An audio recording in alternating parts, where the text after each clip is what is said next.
So, welcome everyone to today's networking session. Today, we're going to be talking all about professional conduct. My name is Kate Haynoski. I'm the chief and co-founder of Experience Management Institute. We partner with the Ohio Department of Education and Workforce to develop training and resources to support Ohio human capital leaders through the Ohio Human Capital Resource Center. So today's session is all about thinking proactively about professional conduct. In other words, we're thinking about how we can better prepare educators to recognize and handle difficult situations. So at the end of the day, they don't lead to disciplinary action. It'd be wonderful if we could nip those in the bud and really focus on supporting employees to feel successful and confident in the work that they're doing. What has me most excited about today is our panel of speakers. So we are joined by two groups. First is Kelly Edwards, the director of the Office of Professional Conduct. She is going to be giving us the inside scoop on some of the latest trends in professional conduct, as well as sharing some resources developed by the Office of Professional Conduct, and also some resources that we've developed collaboratively to really support districts in educating their employees about professional conduct issues. And then also with us today are two employees from Toledo Public Schools, Chris Kaiser, the Senior Director of Educator Development, and Leon Fitzpatrick, the Diversity Inclusion Manager and Training Specialist. They are here to give us the district perspective. So they have done a lot of work in implementing different practices and strategies to ensure employees not only understand the licensure code, but board policy and helping them avoid difficult situations. And then Leon also does some coaching with employees who do find themselves getting in a little bit of trouble. So sharing some tips and strategies of how do you really help employees if they do have a misstep. So with that, I'm going to go ahead and turn things over to Kelly to kick things off for us today.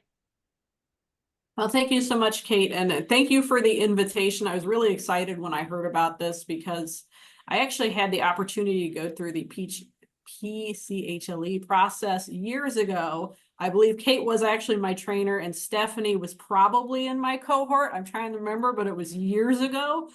So I'm excited to be here. And when I went through it, I really felt like the group did such a thoughtful job of covering professional conduct. So this is a great venue, and you guys just really kind of think about it in such approachable ways. So I'm happy to be a part of that. So in terms of things that we will go ahead and cover today on our agenda, if you want to go to the next slide, Kate. So first and foremost, I'll tell you a little bit about referrals, because if you've heard anything about the state board, you know that professional conduct referrals are on the rise. So I want to share some of those trends with you. I'm also really excited to talk about our most common misconduct types. And I'm interested to talk about those, not because it's, just an interesting topic for us all, but because I think these are areas where we actually have some opportunities to mitigate misconduct. And then finally, as Kate indicated, we'll talk about some different resources that have been developed and that are available to help with those misconduct conversations. Before we kind of dive into the referrals, I want to note that the data you're about to see is all from our forthcoming annual report for 2023 calendar year. The report is not out yet, but I'm anticipating it'll be out in the next couple of weeks. We're just doing final reviews, so be on the lookout for that. All right, so getting started with discussing referrals, as you can see, educator misconduct referrals are on the rise, and they have been for the last decade. So as you can plainly see, even just in the past year between 2022 and 2023, they grew about 14%. So that is kind of an alarming growth, and something that, I think we all need to just do our part to try to, be on top of that. Even for myself, I know this is what I do for a living, but I'd really like to put myself and my office as much out of business as we possibly can. So, those referrals are spread across a number of different referral sources. So the first referral source we're going to talk about is applications, which is on our next slide. And the applications is consistently our largest referral source. So as you can see, the growth there is really huge. All applications, I will note, go through professional conduct checks. This number represents the group of applications that are flagged to receive additional manual professional conduct review.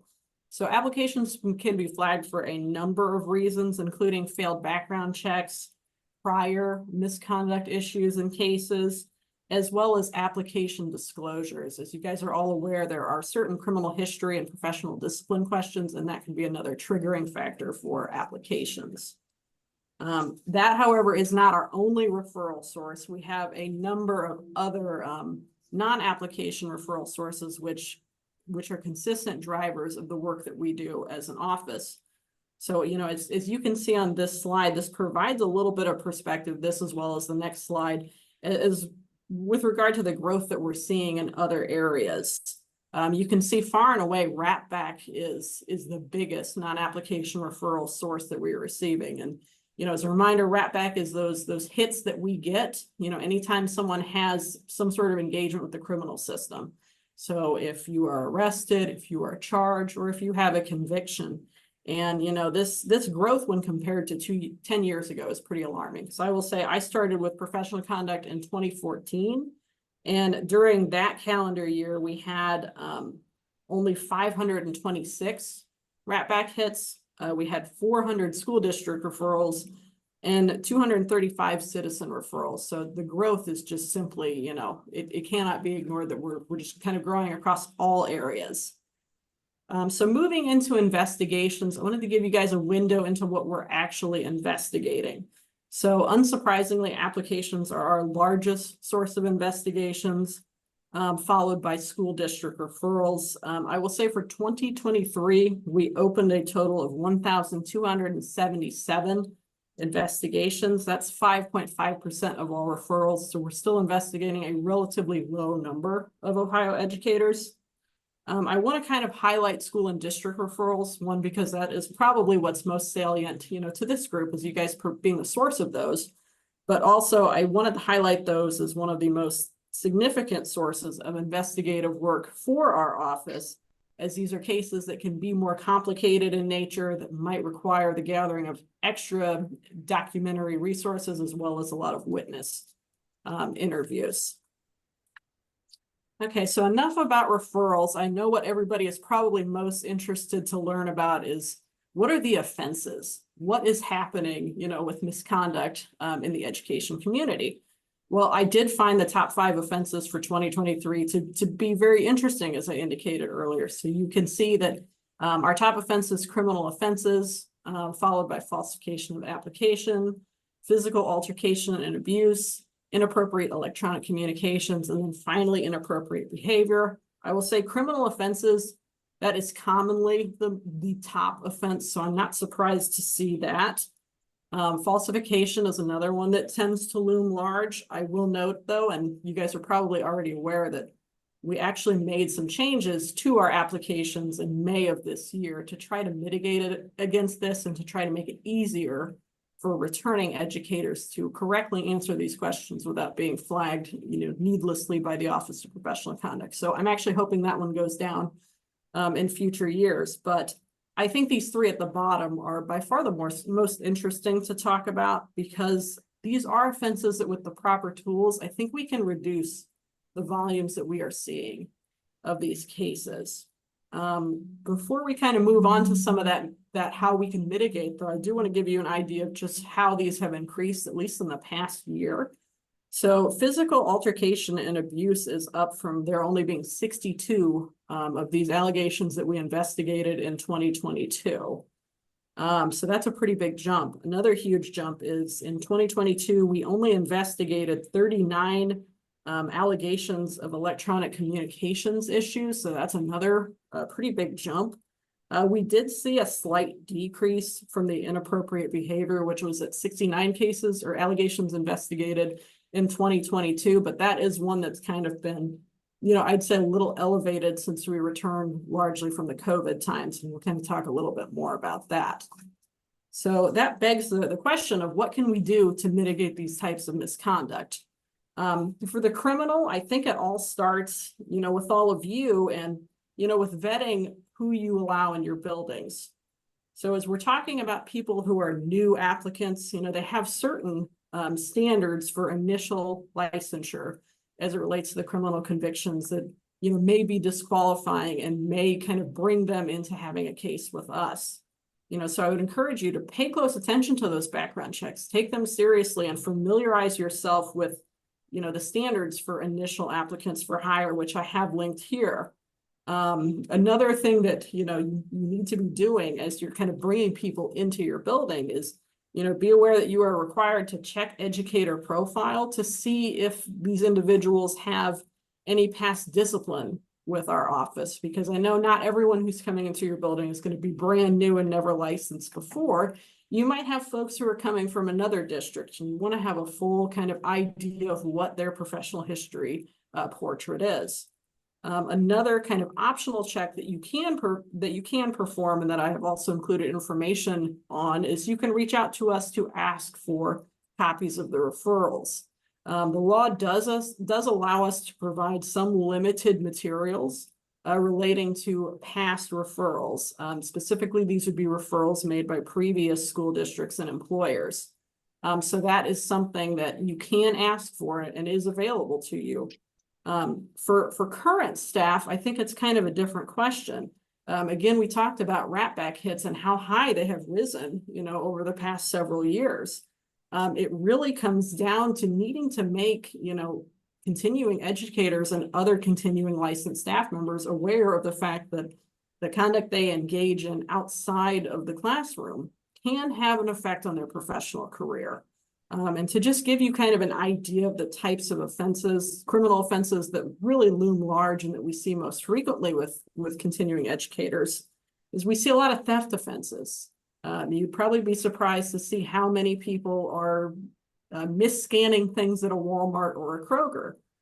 We see a lot of kind of violent situations at the home. So individuals who may be charged with domestic violence, or different things that are coming out of that strife. And, a lot of those are pled down to lower offenses, but it is something that is getting a lot of people hung up. And then the third one that we see a lot, it would be OVIs and other alcohol-related offenses. So, just that continuing reminder that you are subject to the licensure code, which, convictions, violations of local and state law and federal law are violations of the licensure code and can subject you to disciplinary action. So moving on to kind of what we can do to help for the non-criminal misconduct types.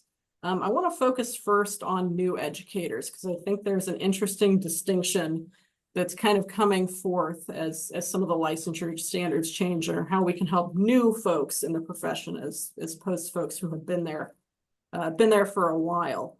So what tools can we provide to brand new educators that might help them succeed? One of the big things that I have seen in my practice that has actually been really, really helpful is that there are certain policies that you and the districts and schools can actually adopt that will help people give the tools they need to know how to respond in certain situations. And one of the big ones is, you can see it right there. It's policies around communications. One-on-one electronic communications is still a major pitfall that is affecting brand new educators right out of college, as well as coaches. One of the best things you guys can do to kind of help against that is to establish policies and requirements that specifically state, if you are going to have a communication with a student, this is how it should be done. We've seen a lot of districts who have adopted different platforms or different ways of handling that.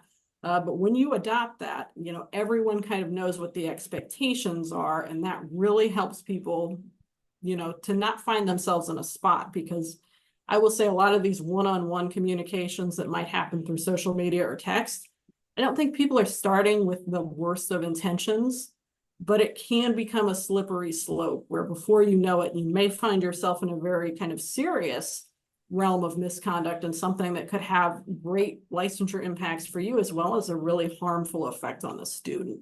And that's definitely something that we want to avoid. The other thing I would say is, the audience and the experience that these folks have matters. I don't think it's a surprise to anyone here that with some of the changes in licensure requirements, we have more people in schools who maybe have less experience working in this environment or working with youths. So, I think it really just needs to be something to be aware of in the school community to make sure that these individuals understand, the unique nature of what it means to work in a school. What are the expectations for how I talk to, children? What are the expectations for how I deal with other staff? Because I think a lot of these inappropriate comments and behavior we're seeing are folks who are entering the profession and just don't have a good concept of what the standards are for appropriateness. I would also say, discussing student-teacher boundaries and expectations, again, since that's one of the more serious types of misconduct, I always encourage folks to make sure that educators or folks new to the school community understand that. As well as just a communication of you are in a professional environment and you have a professional responsibility in making them aware of the licensure code. Finally, I would say, once things do come up, if you are able to provide counsel in a teaching moment to someone when they have gotten themselves into a situation, do it, take all of those teachable moments so that folks can learn, because we certainly don't want people to be having to exit the profession or take a break from their profession. We want, everybody to be having the best experience they can. Obviously, for those situations where that is not feasible, we are always here to receive reports and referrals of misconduct as well.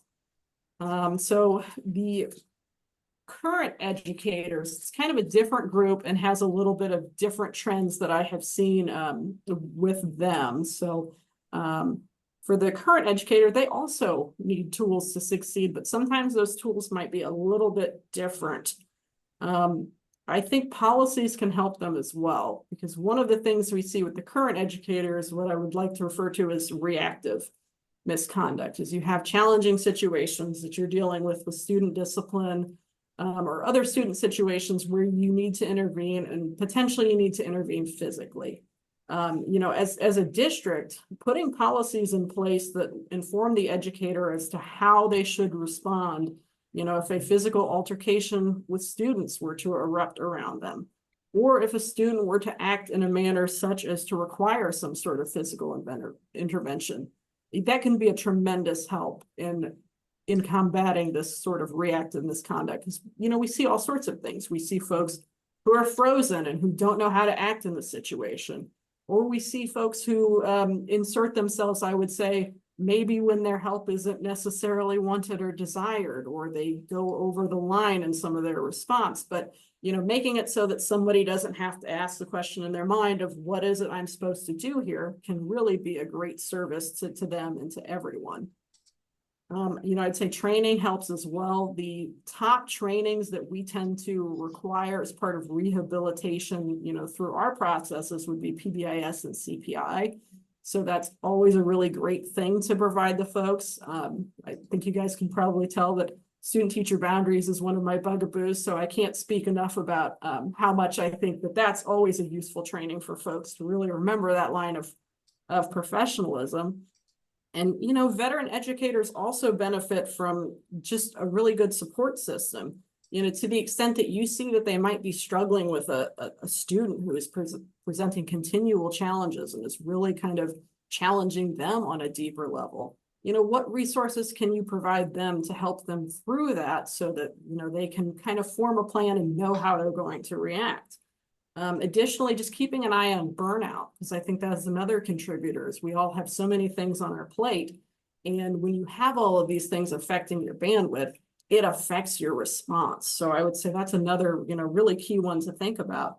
And, additionally, educators are going to benefit from modeling. They're going to benefit from discussing the types of situations that can arise, so that before they do, we've kind of taken that stigma out and we've made it okay to discuss challenging issues, which is a really kind of great segue into some of the resources that we have available for you all. So I'll say that the big resource that we have are the ABC conduct tip sheets, as well as the LMS course that we have made using these tip sheets. So these are all dedicated to kind of helping educators avoid gray areas, but they're also there to take that stigma out by kind of making things a little bit more fun, a little bit more approachable. They're all topic specific. You can see some of the topics listed here on the slide. And these are based on and informed by real cases that we have actually investigated and worked through. So that's something I've always thought to be really cool about these. I will say we haven't released as many of these since we've gone through the agency split from DEW, but if you ever have an idea or you're saying, gosh, I'm seeing this again and again and again in my district, don't hesitate to reach out to me. We'd love to hear from you. We'd love to kind of partner up on different things. We're excited and hopeful to kind of get back to maybe producing some more of these. Another resource, which I think is just posted today, is we have been working with the Human Capital Resource Center to update some scenarios that provide that kind of role-playing opportunity to really kind of think through these. I see Donna's question in the LMS course it's actually in the LMS platform, and it is just specifically on the tip sheets.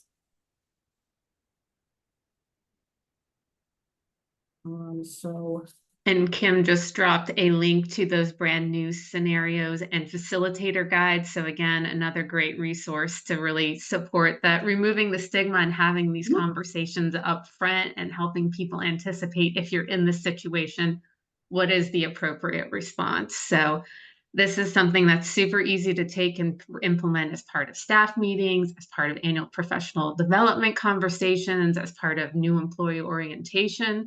So a lot of different ways these tip sheets could be used, again, as part of having these conversations with employees. And Kelly, I did get one other question. Someone had a question asking who they should contact if they're waiting for the Office of Professional Conduct to make a decision on a license or permit application. They've been waiting on two that were submitted earlier this year. So if we go to the next slide, I have provided my contact information as well as the contact information for my associate director, Abby Miller. You guys can always reach out to us directly and we will take a look and try to help you guys as much as we can.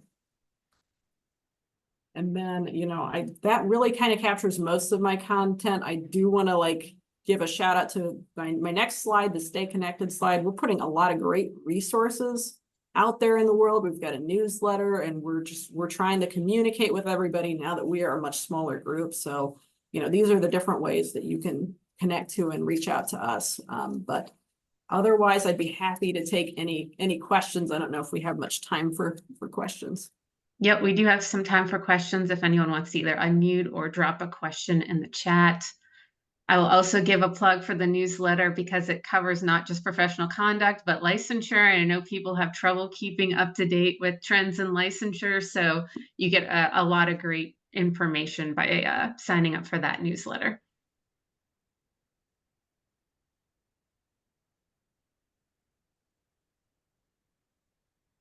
And Mark's just submitted a question, Kelly, around the timing issue of teachers submitting renewal. Yes, Mark, our apologies. We do have some different capacity issues that we are working through. We are hoping, we're doing everything we can to try to reduce the timelines. We are hoping that this will not be a trend in future years, but this is unfortunately a problem that we are kind of finding ourselves with.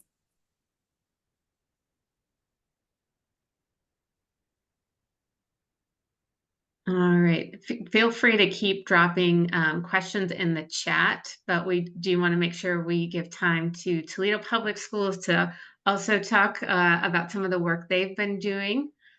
And Chris, did you want to go ahead and share your screen to start the next segment? I do.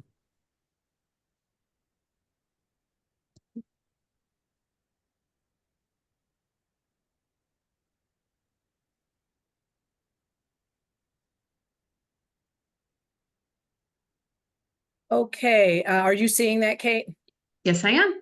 Okay, super. Got it right this time. Good. Hey, good morning, everybody. And Kelly, I just have to say, while I was listening to you, I had not heard your presentation prior, and I don't know that we've ever met before, but wow, a lot of the things you talked about are things that we're going to kind of talk about on a district level and how we're trying to implement the very much of what you were talking about there. So that's kind of fun. So we're going to go ahead and get started. My name is Chris Kaiser. I'm a senior director in HR here in Toledo, and my colleague, Leon, you want to say hello and introduce yourself also? Yeah, thank you, Mrs. Kaiser. I get called out on calling Mrs. Kaiser because I was told to say Chris. Sorry, Chris. But I'm Leon Fitzpatrick. I'm our diversity inclusion manager. I don't like titles. A servant. I serve our children and community, but for the title's sake, manager and training specialist. And I'm just honored to be here to talk about this topic, particularly because that's exactly what I do in my job is help, Yeah. is help Yeah, it employees. sure is. And I was just going to say, as Leon is just of everybody in the district, I would say Leon is really deep into this work, and you'll see that here in our as we talk about what we do. So just a second here on Toledo Public, we have about 22,000 students. You can see the size of our district, and maybe some of the and kind of imagine some of the size of the professional conduct issues that we get involved with. We've got quite a few schools. I think this fifth largest district, that changes from year to year, and I know report cards just came out, and I think that might be changing again and going up or down by one. But we're right in that range in the large school districts in the state. So as Kelly was saying, we really try to be proactive and do our best to be proactive with the issue of professional conduct, and just to prevent issues as much as possible before they happen. And as Kelly was sharing as well, some of our new employees, as yours, haven't previously worked in schools, and we want to make sure that they are informed prior to their first day of work about basic expectations and laws and things that might trip them up. And we really want to emphasize the role they play, whether they're clerical or cleaning staff or teachers or administrators or bus drivers. Everyone plays a role, and really all of those groups can get into some issues with professional conduct, and we want to make sure to avoid that. So so when we think about TPS strategies, they're kind of divided here into a couple of areas. So right out of the gate with our new employees, we do some work there that we're going to talk about. Our district-wide trainings, I think this is probably pretty common with most of your districts. Public School Works, I'm going to hit on that for just a second. And then also, and Leon's going to step in here because he really gets his hands dirty and gets involved with folks who are having some issues and doing training with individuals as well as departments and buildings. So we'll give some detail on each one of these here in the following slides. So about 3 years ago, TPS redesigned our new employee orientation, and as a part of that design, we've included an activity on professional conduct. And this is a slide from that activity.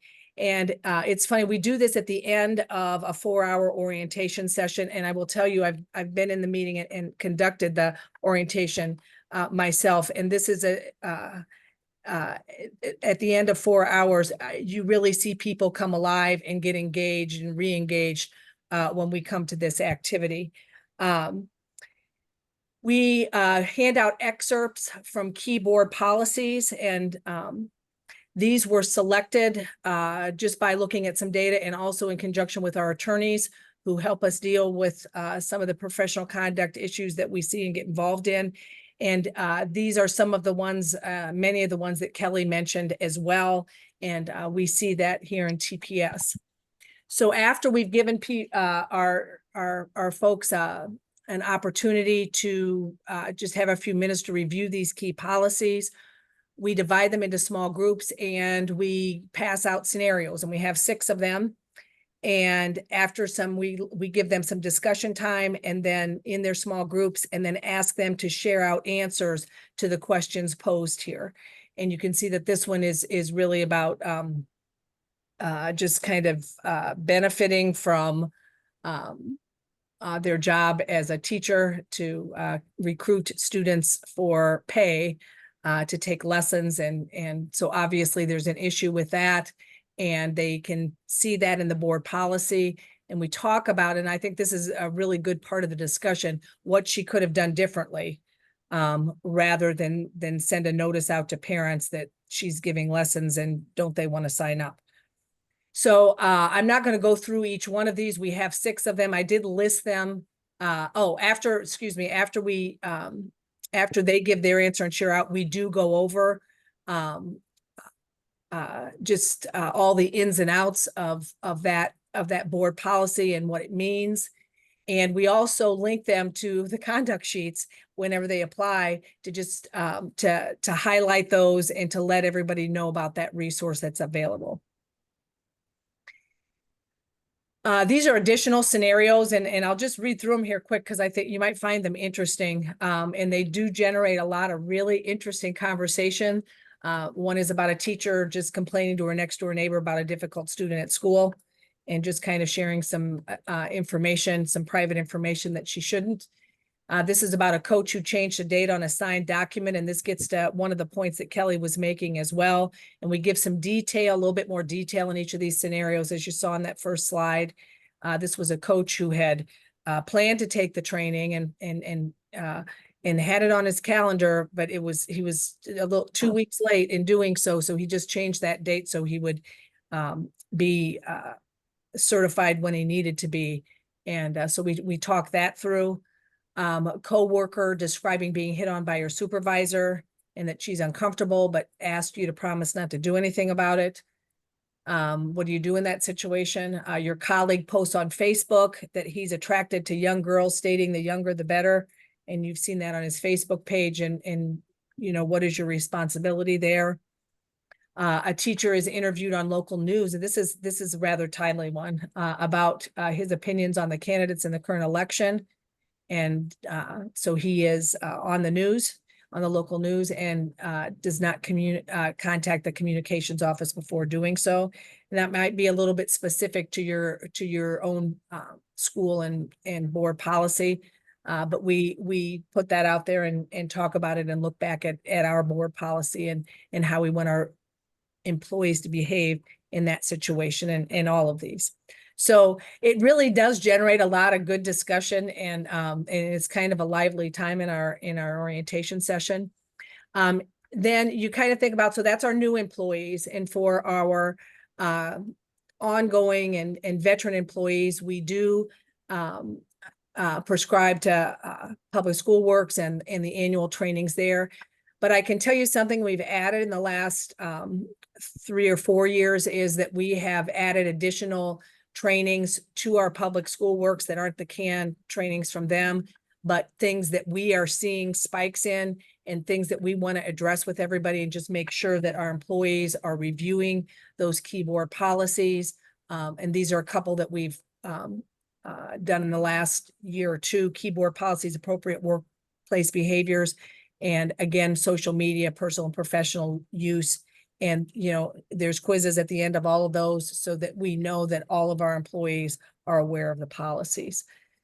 So that kind of encompasses all employees and veteran employees. So those are a couple of proactive things, just hitting the new employees, and then just regular trainings with all employees and reminding them of our policies. But we do get into issues with some of our employees, and that's where Leon comes in. And Leon, I'm just going to click through that slide, and Yeah, no all problem. those are available. And then Yes. you want to go ahead and talk about what we do when we do recognize that there is an issue, or a building reaches out and says, hey, we're having a problem, and how we handle that. Absolutely. Obviously, we get a lot of phone calls, mainly on concerns, right? Concerns about employees, their behavior, their conduct at work. And one of the things I could say, and I want to really give a highlight to Dr. Amira Archer, who's my direct supervisor. She really implemented this the book series called Trauma Responsiveness 101. And really what that allowed for us to do is really to unpack the root of why our employees were performing or conducting themselves in the way that they had been. So we start to learn about the trauma that is coming from outside of work-related things. And then the big, huge one is the trauma that it has actually happened because of us as an organization. And I try to come in with a very equitable mindset of not just saying, okay, you did this, you're in trouble for this, I'm going to train you on this. It's kind of like getting back to, okay, how did we get here? And that's where I believe this book series has taken off. We've been able to do it for our leadership, and now we're piecing this together to kind of define this into training material curriculum for our other staff members. These training workshops, we try to do them at the beginning of our year, at the beginning of the year. A lot of our professional development happens. I think we have waiver day trainings, and we try to bring these book series into trainings for the staff during these times. You can keep going, Ms. Kaiser. One of the things I wanted to talk about, our LGBT plus inclusion. So we've been able to collaborate with an organization in our area called Equality Toledo, and we've been able to put together a certification training where we're actually creating safe space champions. And I can proudly say that we have a safe space champion at every school building in our district. And at some school buildings, we have 2 or 3 or more of them. So this has allowed our students, now we have our students who are experiencing some troubles, not having anyone to talk to. And we have teachers who have volunteered, some counselors, some principals who've stepped up to be these safe space champions for our district. So that's one initiative that we have done. And then we've taken that and been able to create training curriculum out of that to go out and train additional staff members. You can keep going, Mrs. Kaiser. Another book series that we were able to get into is Everyone Really Equal? And this was started, and I'll give a shout out to Dr. Jeffries Martin, who started this book series. And talking about our culturally responsive pedagogy, we've been able to take this book series and again, create it into training material for the rest of our district. We're learning that what we introduce to our leadership helps them be able to introduce this curriculum to their buildings.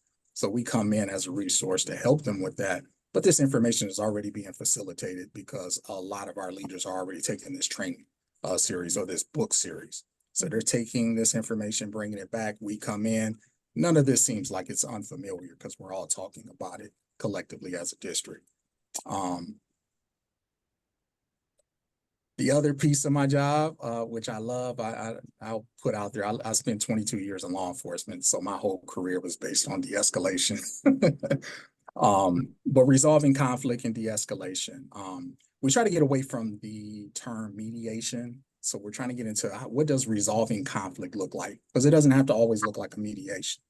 So we've been doing training workshops, bringing in a lot of excellent resources, coaches out in our community, and really piecing together, built off the Thomas Kilman conflict model, what de-escalation looks like between staff members, what de-escalation looks like between supervisors and employees, and just piecing all this together. And then I get a chance to come in and train on that, train on cued hand gestures, body language, just setting the tone in a respectful way to create this space throughout our district,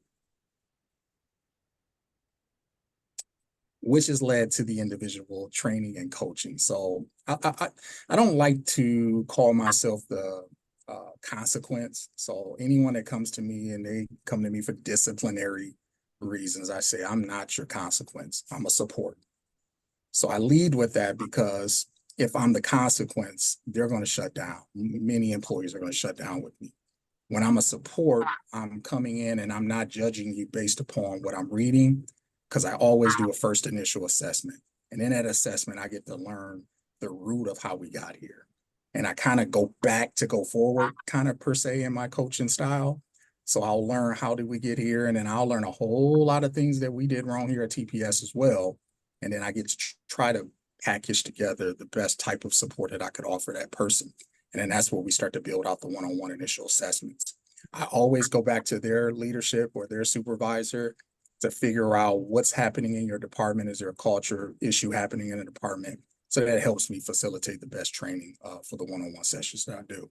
In these one-on-one sessions, I've been able to talk about the LGBTIA plus topics, as we've had some employees violate these violations per our board policies, EEOC policies as well, generational understanding, cultural competency to work, wellness and balance. And that's a huge one. I've learned just individually coaching people. I have people who never taken a vacation. I said, why haven't you taken a vacation? and they said, well, I just got out of a bad divorce. And then you start to learn all these different factors. And you say, well, you have to take some time for yourself. And then we get into that part where we're able to kind of not tell them they have to do EAP services, but here's a support. And all these things kind of go together, and it's working. I could say it's working very well. Workplace civility, microaggressions, all these topics I'm able to take down and really build out individual coaching sessions built off these topics.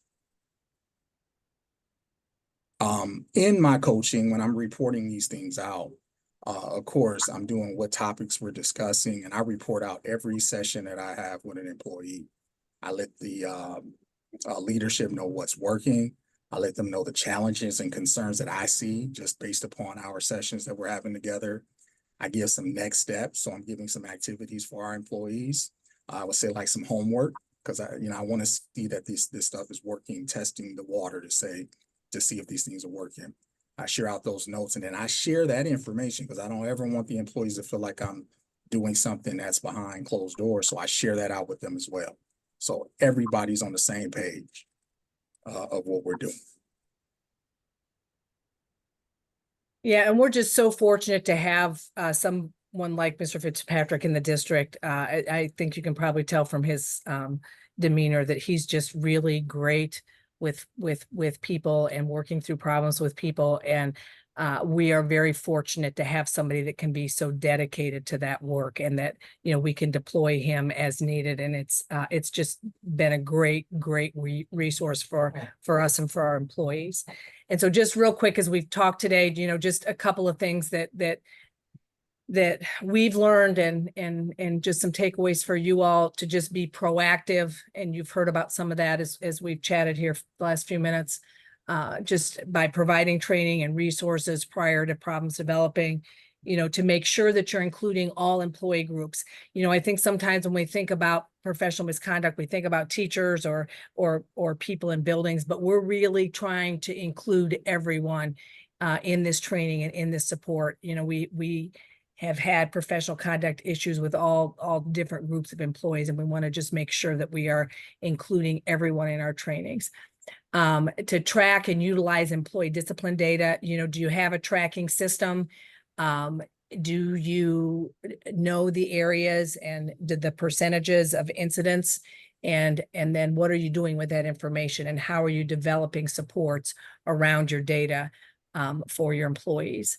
And then just developing that toolbox of topic specific resources to support both groups of employees. And as Mr. Fitzpatrick was talking, those individual situations as well, so that you've got a box of resources that you can get to. Okay. And I do think it looks like we've got a couple minutes for questions if anybody has those. And this is our contact information. If there's anything that you heard today that you'd like to know a little bit more about, you could just always feel free to contact us here. Just to highlight a couple questions that came through. There's one about, is there any professional conduct handbook or resources that can be distributed to new employees? I mentioned specifically the licensure code of conduct and the tip sheets. From what Chris and Leon just walked through, many districts have access to public school work. You saw some of the different specialized resources that Leon's put together in terms of book studies that are another option, but wanted to see, Kelly, if you had any other suggestions, Leon, Chris, anything you would add to that, or anyone on the call, if you want to drop in the chat some things that you are using to support employees, we also want to invite you to do that. I did forget to share, I am building out goal plans for these employees as well. Not just training them based upon the discipline, that's coming through, like actually giving them a goal plan. And you start to learn, hey, I want a promotion, here I have aspirations to become a principal one day. So I put them on goal plans to help them with those things as well. Thanks for adding that in, Leon. Another question, do you recommend the licensure code of conduct for Ohio educators be distributed through public school works? Should teachers receive it another way? So Kelly, I don't know if there's any specific guidance from the Office of Professional Conduct. And then Chris and Leon, if you want to share some of the things that you're doing specifically with the code of conduct. What we're trying to do to increase awareness of the code is we recently made a change. I think it went into effect over the summer that once your license is issued, when you receive that email from us saying, hey, congratulations, your license has been issued, it now informs you, oh, as a reminder, now that you are licensed, please be advised that you are subject to the code. So now that's direct linked to folks. So they are getting it from us as well. And I just say that we put it out there just every opportunity that we get. And, you know, not only in new employee orientation, but we have orientation, additional orientation with our new teachers, and just every opportunity. And there are lots of them, and it's at the forefront in a lot of those training opportunities.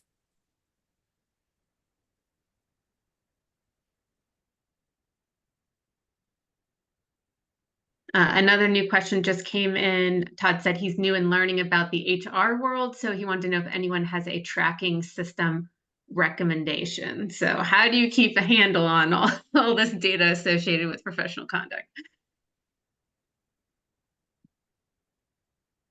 Yeah, and I think for us, we do, you know, we've been tracking for a while, and we have, you know, just district spreadsheets where we track our discipline data and just kind of look at it. We can sort it out, categorize it, that kind of thing. I'll throw out there a system that I use, even reporting out things, has been Qualtrics. Just a really easy, friendly, let's say user-friendly system. Allows me to report out and share out things. Also keep some of that data, and you're able to do a lot of creative things with that Qualtrics system.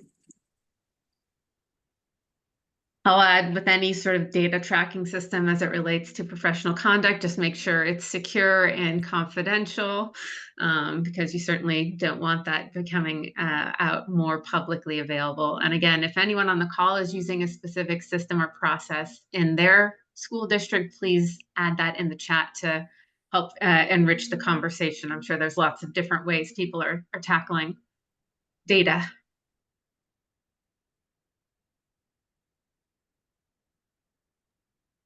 Any other questions as we get close to wrapping up our conversation today?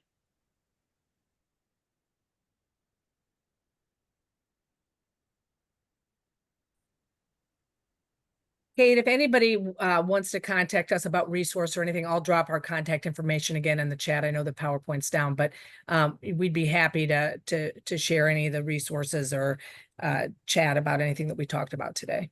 Thank you, Chris. I appreciate that. And then just as a reminder, we will post this recording. If there's anything you want to review from our conversation again, we will also make the slides available online. So some of those great links that Kelly shared and those great resources that Chris and Leon spoke about, you'll be able to go back and refer to those again if you didn't have a chance to make a note about those. And thank you, Chris. I see you've dropped your contact information in there. So again, we just really appreciate your time joining us today. We can stick around for a few more minutes if anyone has some additional questions. But we are glad that you could join us. And our next topic of conversation coming up in December is going to be around licensure. So we'll once again be partnering with the State Board of Education, just this time with the Office of Licensure as opposed to the Office of Professional Conduct. So we're looking forward to continuing our relationship with the State Board of Ed. All right, well, have a great week, everyone.